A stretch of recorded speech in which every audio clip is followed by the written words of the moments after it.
इस मूवी की शुरुआत में एक प्यारी सी गुड़िया को दिखाया जाता है, जिस प्यारी सी गुड़िया का नाम मेलिफिसेंट होता है, की उम्र लगभग 12 वर्ष होती है, जिसके सींग और पंख होते हैं और एक प्यारी सी परी होती है। यह एक जादुई जंगल में रहती है। उसने बाहर की दुनिया को बिल्कुल भी नहीं देखा होता है। उसने आज तक इंसानों को देखा भी नहीं होता है, फिर भी वह अपने उस प्यारे से जंगल में खुश रहती है। उस जंगल में इंसानों के अलावा सारे क्रिएचर्स भी थे।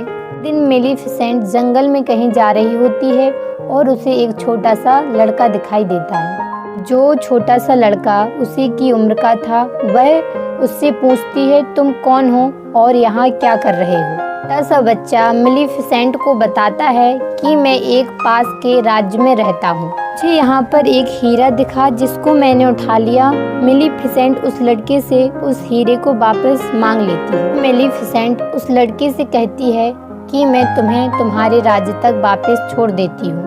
वह लड़का मेलिफिसेंट को बोलता है कि मैं वापस चला तो जाऊँगा, लेकिन कभी जंगल में आऊँगा तो तुम्हारे साथ खेल सकता हूँ। वो बोलती है कि ठीक है, और फिर मेलिफिसेंट उस लड़के से हाथ मिलाती है। उसे करंट लगता है। उसे करंट उस लड़के ने जो हाथ में लोहे की रिंग पहनी होती है उससे करंट लगता है। फिर वह उस लड़के को बताती है कि लोहा परियों को जला देता है। तो वह मेलिफिसेंट उस लड़के को कहती है, आइंदा तुम इस रिंग को पहनकर मत आना। फिर वह लड़का अपने राज्य वापस चला जाता है। जिस राज्य से वह लड़का आया था, वहाँ का राजा इस जंगल पर कब्जा करना चाहता था। उस लड़के के माँ बाप भी नहीं थे। इसी तरह दोनों एक साथ खेलते रहे और बहुत साल गुजर गए और अभी दोनों बड़े हो चुके थे। अब 16 साल के हो चुके थे और एक दूसरे को पसंद करने लगे थे। मेलिफिसेंट को लगता था कि इंसान परियों के लिए दुश्मन नहीं है, वह बहुत अच्छे होते हैं। उसे ये बिल्कुल भी पता नहीं था कि इंसान लालची भी होते हैं। एक दिन मेलिफिसेंट जंगल में बैठी होती है और उस लड़के के बारे में सोच रही होती है कि वो लड़का बहुत दिन से नहीं आया है। तभी उसे उस लड़के की एक बात याद आती है। उसने कहा था कि जब मैं बड़ा हो जाऊंगा तो अपने राज्य पर कब्जा करूंगा। मतलब वह लड़का लालची था। मेलिफिसेंट एक दिन जंगल में बैठी होती है। तभी वह देखती है कि दूसरे राज्य का एक राजा अपने बहुत सारे सैनिकों के साथ जंगल पर कब्जा करने के लिए आ रहा है। तभी मेलिफिसेंट उस राजा से कहती है कि तुम मेरे जंगल पर कब्जा नहीं कर सकते हो। तो राजा मेलिफिसेंट से कहता है कि मैंने तुमसे तो नहीं पूछा, और अपने सैनिकों को आदेश देता है। तभी राजा के सैनिक जंगल की तरफ जाने लगते हैं। तभी जंगल में से क्रिएचर्स निकलकर राजा के सैनिकों पर अटैक करने लगते हैं। अब राजा और उसके सैनिक पूरी तरह से जख्मी हो चुके थे। सारे के सारे सैनिक डर के यहाँ से भाग जाते हैं। राजा भी अपने राज्य वापस चला जाता है। वह अब बहुत बूढ़ा हो चुका था और कमज़ोर भी था, और सब लोगों को बुलाता है और सब लोगों को बोलता है कि तुम सब लोग जानते हो ना कि उस जंगल में कितना खजाना, और मैं तुम लोगों से यही बोलता आ रहा हूँ कि हम उस पर कब्जा करेंगे। लेकिन अब जैसे मेरी हालात है, मुझे नहीं लगता कि मैं अब लड़ सकता हूँ। लेकिन मैं तुम लोगों से वादा करता हूँ, जो भी मेलिफिसेंट को मारेगा उसकी शादी मैं अपनी बेटी से करा दूँगा। अभी उन लोगों में से एक लड़का बाहर निकल कर आता है और बोलता है कि मैं जाऊँगा वहाँ पर। आप लोग ये जानकर हैरान रह जाएंगे कि ये छोटा लड़का कौन था। ये था स्टीफन, वही लड़का जो मेलिफिसेंट के साथ बचपन में खेला करता था। अब हम देखते हैं स्टीफन जंगल में जाता है मेलिफिसेंट से मिलने के लिए बहुत सालों के बाद। मेलिफिसेंट स्टीफन से पूछती है कि इतने दिनों तक कहाँ रहे तुम, जरा सी भी याद नहीं आई मेरी दोस्ती की। तो स्टीफन मेलिफिसेंट से बोलता है, मुझे माफ़ कर दो, मैं बिजी हो गया था। मैं तुम्हें आज तक नहीं भूला हूँ। मैं तुम्हें यह बताने आया हूँ कि मेरा राजा तुम्हें मारना चाहता है।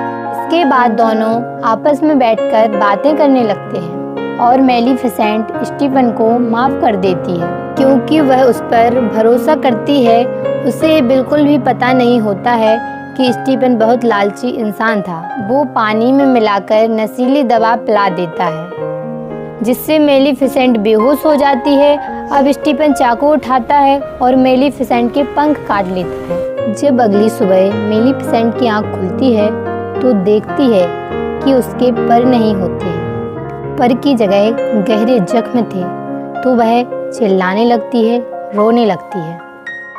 वही अब दूसरी तरफ स्टीफन मेलिफिसेंट के परों को लेकर राजा के पास जाता है और स्टीफन राजा से बोलता है कि मैंने आपसे किया हुआ वादा पूरा किया है। राजा स्टीफन से बहुत खुश होता है और स्टीफन को उस राज्य का राजा बना देता है और यहाँ स्टीफन का सपना पूरा हो जाता है। वही हमें दूसरी तरफ जंगल में मेलिफिसेंट को दिखाया जाता है। तभी वह जंगल में चलकर कहीं जा रही होती है।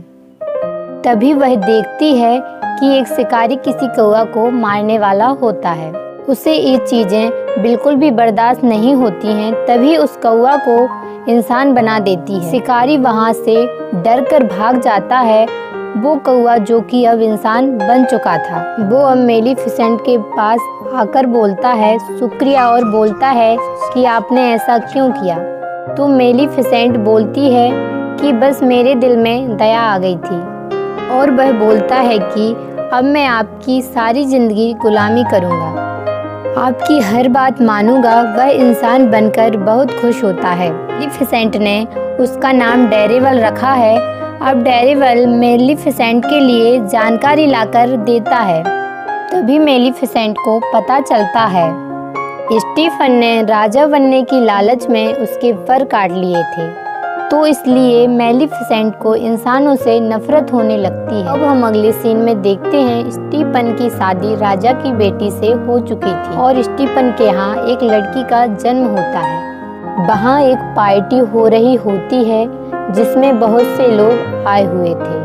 तभी मेलिफिसेंट इसी का फायदा उठाते हुए उस पार्टी में आ जाती है। मेलिफिसेंट स्टीफन के बच्चे को बधाई देने लगती है और मेलिफिसेंट उस बेबी को श्राप देती है कि तुम 16 साल की होगी तभी तुम्हारे हाथ में एक सुई चुभेगी और तुम्हारी मौत हो जाएगी। तभी स्टीफन मेलिफिसेंट से बोलती है तुम ऐसा मत करो, तुम मेरा बदला मेरी बेटी से क्यों ले रही हो। लेकिन अभी भी मेलिफिसेंट के अंदर थोड़ी दया बाकी होती है, तो स्टीफन को बोलती है कि अगर तुम्हारी बेटी को 16वें जन्मदिन पर उसका सच्चा प्यार मिल गया तो उसकी जान बच सकती है। और स्टीफन इस शराब की वजह से बहुत परेशान होता है और 3 परियों को बुलाता है और स्टीफन 3 परियों से बोलता है कि मेरी बेटी को यहाँ से कहीं दूर ले जाओ और बोलता है जब तक ये 16 साल की ना हो जाए तब तक यहाँ मत लाना, वरना इसका श्राप सच्चा हो जाएगा। अब स्टीफन जंगल पर हमला करने के लिए निकल जाता है, लेकिन वह जंगल के अंदर प्रवेश नहीं कर पाता है क्योंकि मेलिफिसेंट ने पूरे जंगल को अपने पावर से कवर करके रखा था। अब हम देखते हैं कि तीनों परियां उस प्रिंसेस को ले जा रही होती हैं जिसका नाम प्रिंसेस अरोरा होता है।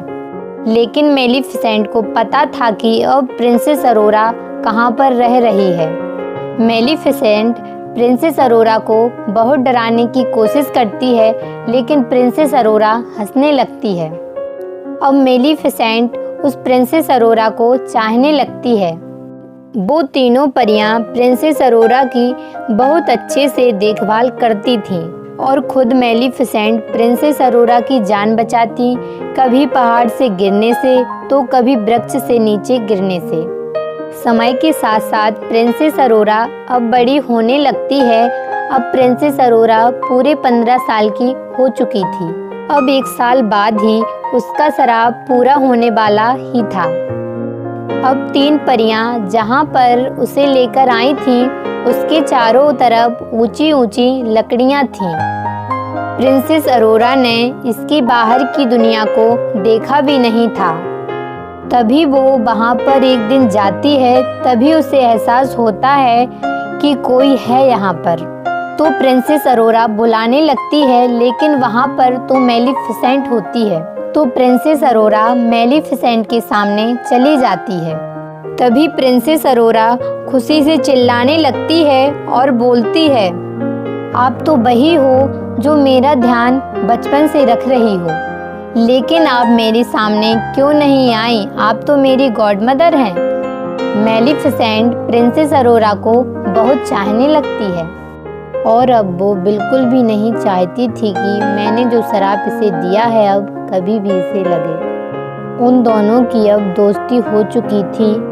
एक दिन प्रिंसेस अरोरा सो रही होती है, तभी मेलिफिसेंट अपने सारे पावर का इस्तेमाल करके वो शराप जो उसने उसे दिया था उसे वापस लेने की कोशिश करती है, लेकिन उसे पता चलता है इसे वापस नहीं लिया जा सकता।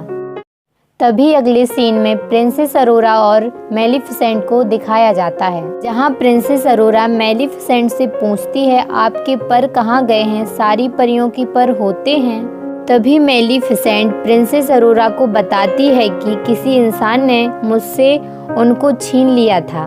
तभी मेलिफिसेंट दुखी हो जाती है और रोने लगती है, तो प्रिंसेस अरोरा उसे चुप कराती है और प्रिंसेस अरोरा बोलती है कि कल मेरा 16वां जन्मदिन है और आप देखना मैं उन परियों से परमिशन लेकर आपके पास रहने के लिए आ जाऊंगी। अपने घर जा रही होती है तो उसे रास्ते में एक लड़का मिलता है जो कि बहुत सुंदर था। वो जैसे ही एक दूसरे को देखते हैं तो वो एक दूसरे को पसंद करने लगते हैं और वह अपने घर चली जाती है और तीनों परियों को बोलती है। और प्रिंसेस अरोरा तीनों परियों से बोलती है कि मैं मेलिफिसेंट के पास जाना चाहती हूँ, लेकिन उन परियों को लगता है कि शायद इसे अपने माता पिता के बारे में पता चल गया है और वह अपने राज्य वापस जाना चाहती है। और तीनों परियां प्रिंसेस अरोरा को सब सच बता देती हैं कि तुम्हें मेलिफिसेंट ने शराप दिया है, लेकिन उसे उनकी बातों पर भरोसा नहीं होता है और वह उदास होकर मेलिफिसेंट के पास चली जाती है। प्रिंसेस अरोरा बोलती है, जो परियों ने बताया है वो सच है क्या? और मेलिफिसेंट बोलती है, हाँ मैंने तुम्हें शराप दिया था।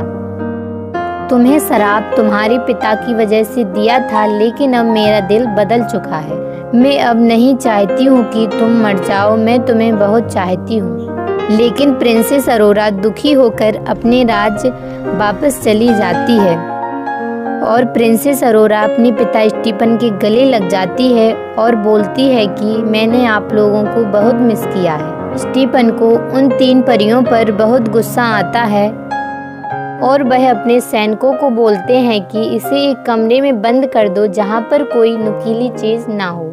लेकिन स्टीफन अपनी बेटी प्रिंसेस अरोरा को इस शराप से बचा थोड़ी सकता था और प्रिंसेस अरोरा का जैसे ही 16वां जन्मदिन आता है तो वह उस शराप की वजह से खुद उसी जगह पर चली जाती है जहां पर बहुत सारी नुकीली सुइयां होती हैं और वह शराब की वजह से उस सुई को अपने आप टच कर लेती है और बेहोश हो जाती है और वह बहुत गहरी नींद में चली जाती है।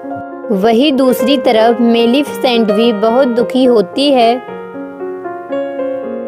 तो वह उस लड़की को बुलाती है जो उस दिन प्रिंसेस अरोरा को मिला था।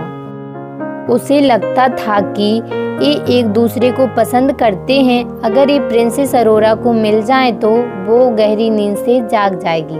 फिर मेलिफिसेंट उस लड़के को लेकर प्रिंसेस अरोरा के पास जाती है। वहाँ पर जो तीनों परियां होती हैं जो प्रिंसेस अरोरा का ख्याल रखा करती थी, वो राजा को बोलती है कि आप उसके पिता हैं। वो राजा को बोलती है, तुम प्रिंसेस अरोरा के माथे पर चूम कर देखो, हो सकता है कि वो नींद से जाग जाए। हो सकता है कि आप ही उसका सच्चा प्यार हो। तभी स्टीफन बोलता है कि मैं किसी का सच्चा प्यार नहीं हो सकता हूँ, मैंने ही मेलिफिसेंट को धोखा दिया, इसलिए ये सब हो रहा है। जब मेलिफिसेंट उस लड़के को प्रिंसेस अरोरा के पास ले जाती है लेकिन वो नहीं जागती, तभी मेलिफिसेंट को पता चलता है ये उसका सच्चा प्यार नहीं है।